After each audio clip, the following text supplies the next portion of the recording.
Hello दोस्तों, मैं हूं एडवोकेट पंकज कुमार त्रिपाठी लखनऊ से।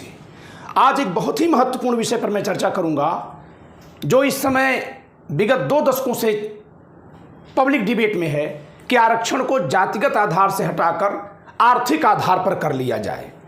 और मैं सोशल मीडिया से देखता हूं कि इसके समर्थक सवर्ण समाज के लोग हैं। वो न जाने किस मुगालते में हैं कि उनको लगता है कि अगर ये हो गया तो उनके लिए बहुत बढ़िया हो जाएगा। या तो वे बेईमान होकर सोचते हैं या कि फिर उनकी बुद्धि घुटने में चली गई, वो समझ नहीं पाते हैं। मैं आपसे पूछ रहा हूं कि जिस समय ये संविधान निर्माण हुआ, अगर उस समय आरक्षण जातिगत की बजाय आर्थिक पर कर दिया गया होता तो सवर्णों के अलावा समाज में और किस वर्ग के पास जमीनें थीं, संसाधन थे जिनको आरक्षण मिलता? उन्हीं को मिलता जिनको मिला था। अब आज की बात करते हैं, आर्थिक आधार पर कर लेते हैं। आरक्षण आर्थिक आधार पर हुआ तो क्या? मैंने बताया 90% सवर्ण बर्बाद हो जाएंगे। आप लखनऊ शहर में चलिए, यहां जितनी भी दुकानें हैं सबके मालिकों का नाम पता कर लीजिए। किसी भी शहर में जाइए, जितने होटल हैं, जितने रेस्टोरेंट हैं, बड़े बड़े, मैं बड़े रेस्टोरेंट की बात कर रहा हूं। गांव में जाइए, जमीनों की बात कर लीजिए। आप गांव में जाएंगे, आपको 2 तरह के गरीब दिखेंगे, अलग अलग जातियों के। दोनों गरीब होंगे, दोनों के घर टूटे फूटे होंगे, दोनों के कपड़े पुराने होंगे। आप दोनों को गरीब मान लेंगे? जी नहीं, दोनों गरीब नहीं हैं। उनमें से एक बेरोजगार अमीर है, वो बेरोजगार है, जीविका का साधन नहीं है, न उसके पास बुद्धि है कि अपनी जमीनों से कैसे वो धन अर्जित कर ले।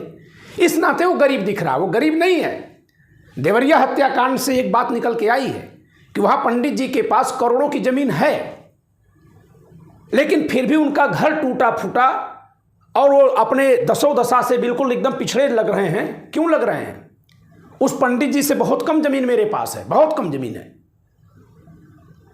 मेरे पिताजी के गुजर जाने के बाद मेरे पास बमुश्किल 20-25 लाख की जमीन होगी। उस पंडित जी के पास करोड़ों की जमीन है, वो बेरोजगार है।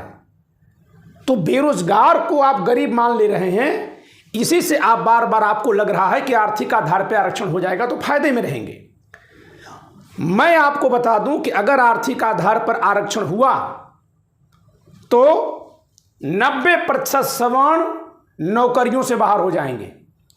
इस नाते नहीं कि जब ये संविधान लागू हुआ था तब तो केवल सवर्णों के पास ही सारे संसाधन थे, बल्कि संविधान लागू होने के बाद सरकारी सेवाओं में मोस्टली यही समाज रहा।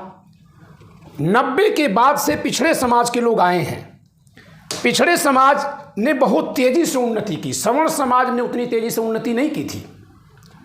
90 तक सवर्ण समाज के लोग सत्ता में थे, पूरी तरह सत्ता में थे, हर तरह की सत्ता में थे। संसाधन भी पहले से उनके पास थे, सांस्कृतिक पूंजी थी और सरकारी पद भी उनके पास थे। लेकिन तुलनात्मक रूप से 90 से जब ओबीसी के समाज ने जागना शुरू किया, उसको मंडल कमीशन से आरक्षण मिला, वो ज़्यादा तेजी से प्रगति कर गया। क्यों कर गया जानते हैं? क्योंकि उनके यहाँ महिलाएं भी काम करती हैं।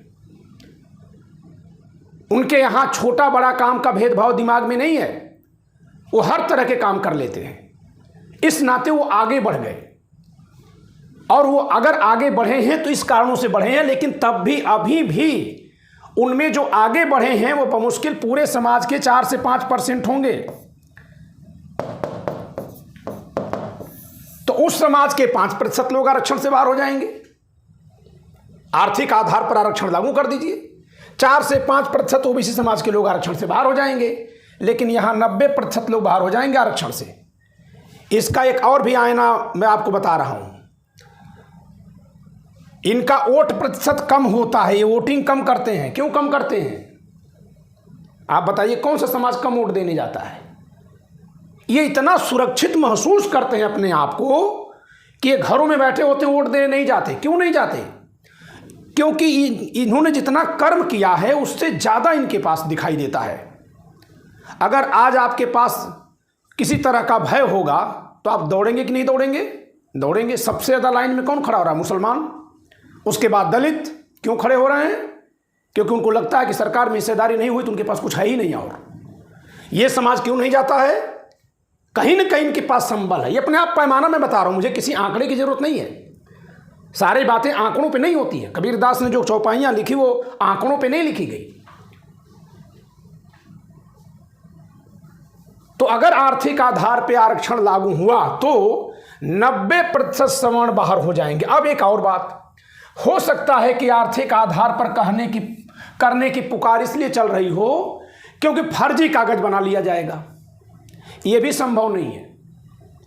आज के समय में अब यह संभव नहीं है कि आप फर्जी कागज बना के नौकरी पाएं और कर लें। आप ही के समाज का आदमी आपको बाहर करवाएगा। अगर आर्थिक आधार पर आरक्षण किया है आपने, तो आर्थिक आधार पर होने पर भी, इससे ब्राह्मणों में भी जो गरीब होंगे सबको तो नौकरी मिल नहीं जाएगी। जो अमीर होंगे कागज बनवाएंगे तो उसी समाज का जो गरीब होगा वो आपके खिलाफ एक्शन ले लेगा और आप जेल में जाओगे। तो बस मैं आज के लिए इतना ही बताना चाह रहा हूं कि अगर आरक्षण का आधार आर्थिक भी हुआ तो भी ये उन लोगों के पक्ष में नहीं हो सकता जो संसाधनों पर पहले से काबिज है। अब काबिज कहना भी बहुत गलत है। काबिज नहीं है, ऐसा नहीं कि मैं पैदा हुआ और मेरे पिताजी 4 भवन बना के गए थे तो मैं काबिज हूं। क्या आप इस कानून को बदल देंगे कि उत्तराधिकार बंद कर देंगे? अभी प्रेमचंद यादव जिनकी हत्या हुई है, अपने गांव से, उसी समाज से निकलते हैं जिस समाज में अभी भी लोग टूटे फूटे घर में रह रहे होंगे, और उन्होंने हवेली खड़ी कर ली। चलिए मान लेते हैं कि वो तिकड़म करके हवेली खड़ी की है, कोई सरकारी नौकरी उनके पास नहीं थी, वो नेता थे, वो लोगों से हो सकता है कि थाने पर दलाली करते रहे, वहां से बनाया उन्होंने। लेकिन उन्होंने जो बनाया, अगर वो सरकारी कागज में वैध है, कहीं अवैध नहीं है, तो क्या उनके बच्चों को आप उनसे वंचित कर देंगे? अखिलेश यादव जी के पास जो संपत्ति है, क्या उससे उनको, उनके बच्चों को जब आएंगे वो बच्चे वंचित कर देंगे? सवाल ये है कि निष्पक्ष सोचा जाए। जब तक निष्पक्ष नहीं सोचेंगे तब तक देश में न्याय नहीं होगा, और देश में जब तक न्याय नहीं होगा तो अमरमणि त्रिपाठी जैसे नेता हर पार्टी में सुख भोग लेंगे, हर पार्टी उनका बचाव कर लेगी। कुलदीप सेंगर को हर पार्टी हाथों हाथ लेगी। ब्रजभूषण शरण सिंह जैसे नेता कभी सपा में रहेंगे तो फिर भाजपा भी हाथों हाथ लेगी। ऐसे ही प्रेमचंद यादव, जैसा कि सुनने में आ रहा है कि जमीनों का अतिक्रमण वो करते थे, हर पार्टी में वो अतिक्रमण कर लेंगे। सरकार तो कहने के लिए सपा की नहीं है ना, फिर अतिक्रमण कैसे कर पा रहे थे? यानी कि सरकारों का चरित्र नहीं बदलेगा तो आरक्षण के लिए चिल्लाने से आपका भला नहीं होने वाला है, चाहे आप आरक्षित वर्ग में हों या अनारक्षित वर्ग में। सरकारें हमें बांटती हैं, न्याय नहीं होने देती हैं। आज का वीडियो मैंने केवल इसलिए बनाया ताकि आंख खुल सके कि आरक्षण को आर्थिक आधार पर कर देने से तुम्हारा कहीं कोई भला नहीं होने वाला है। तुम्हारा भला होगा दिमाग खोलने से। और दिमाग में भी क्या खोलना है? सातीरता वाली गठरी नहीं खोल देनी है, सहृदयता वाली खोलनी है, सज्जनता वाली खोलनी है, हर तरह के कार्य करने को तत्पर होने वाली खोलनी है, सच स्वीकार करने वाली खोलनी है। फिर तुम्हें आगे बढ़ने से कोई नहीं रोक पाएगा। और नहीं, अगर तुम अपने गुरूर में रह गए तो किसी जमाने में जब एलोपैथ भारत में आ रहा था तो उस समय हकीमों का बहुत बोलबाला था। हकीम परिवार के लोग, कोई विशेष हकीम परिवार का व्यक्ति मेरी बात को अपने पर न ले। आज बहुत सारे हकीम लोग सड़क किनारे डब्बे में दवा रख रख के बेचते दिखते हैं आपको, मर्दाना कमजोरी की दवा बेचते दिखते हैं आपको। वो नहीं बदल पाए समय के साथ। और आप देखा करिए कि उनके कपड़े भी बड़े ठाट बाट से होते हैं। उत्तराखंड की तमाम जनजातियां उन राजाओं की वंशज हैं जो मैदान से युद्ध छोड़कर भागे थे और जंगल उस समय पहाड़ों पर शरण लिए थे। वो आज भी वही पोशाक पहनते हैं जो राजा जी पहनते थे, टूटा फूटा किसी भी तरह से बना करके। तो अगर बदलोगे नहीं तो तुम इतिहास बन जाओगे। और बदलना क्या है? आपको कार्य करने को तत्पर होना है।